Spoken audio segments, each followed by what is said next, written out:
ये क्वेश्चन देख लीजिए।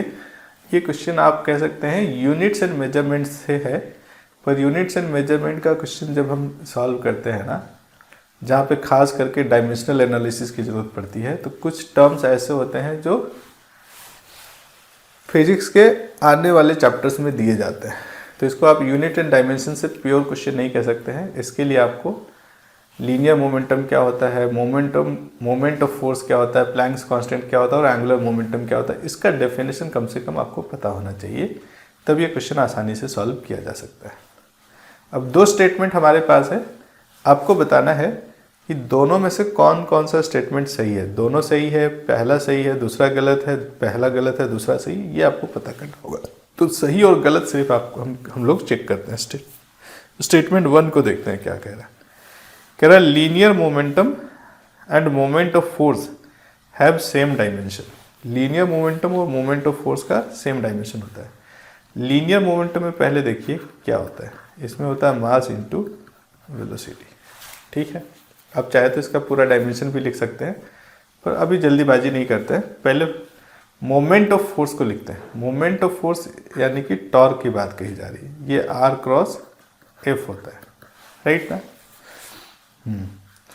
फोर्स को फर्दर हम क्या लिख सकते हैं, मास इनटू एक्सेलरेशन। तो आप इसको ऐसे कहिए कि ये मास है इनटू एक्सेलरेशन है इनटू R है। तो इन दोनों का डायमेंशन में m तो कॉमन दिख रहा है, पर v के जगह पे यहाँ a इंटू आर है, जो कभी भी v के डायमेंशन के बराबर नहीं होगा। आप चाहे तो पूरा डायमेंशन लिख सकते हैं। डायमेंशन क्या हो जाएगा इसका, m मास के लिए, l t माइनस 1 v के लिए, राइट ना। इसका m मास के लिए, एक्सेलरेशन होता है l t माइनस 2 और r का भी हो गया l, तो ये क्या l स्क्वायर t माइनस 2 है। दोनों मैच कर रहा है, नहीं, दोनों नहीं मैच कर रहा है, तो स्टेटमेंट 1 तो हो गया गलत। दूसरे को टेस्ट करते हैं। एक कह रहा प्लैंक्स कांस्टेंट का डायमेंशन और दूसरा एंगुलर मोमेंटम का डायमेंशन सेम होगा या नहीं। तो हमें कोई एक फॉर्मूला याद करना है प्लैंक्स कांस्टेंट का, और दूसरा एंगुलर मोमेंटम का फॉर्मूला। एंगुलर मोमेंटम तो आसान है। एंगुलर मोमेंटम क्या होता है सर, ये R क्रॉस P होता है, मतलब R के डायमेंशन को P के डायमेंशन से मल्टीप्लाई कर देना है।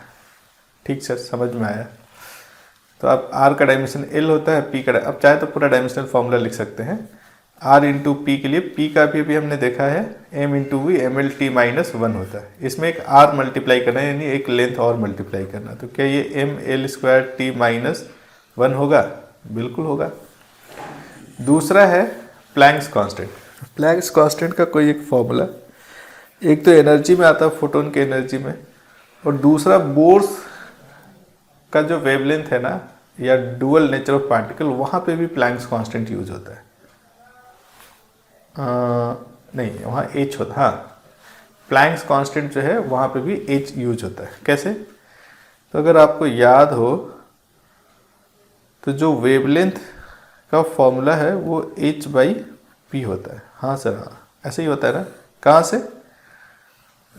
बोर्स का डुअल नेचर ऑफ पार्टिकल, जो उन्होंने बताया कि पार्टिकल भी वेव के जैसा बिहेव करता है और पार्टिकल का जो वेवलेंथ है वो h/p के बराबर होगा। तो क्या h = p इंटू लेमडा होगा। लेमडा फिर देखिए लेंथ का डायमेंशन है, ये लेंथ, इसका डायमेंशन लेंथ होता है, और p का वही होगा जो यहाँ पे p का है। तो p इंटू एल है ना, सेम चीज आ रहा है, ML स्क्वायर T माइनस 1। तो ये दोनों आपस में इक्वल है, यानी डायमेंशन या डायमेंशनल एक्सप्रेशन कहिए प्लैंक्स कांस्टेंट का और एंगुलर मोमेंटम का सेम होता है।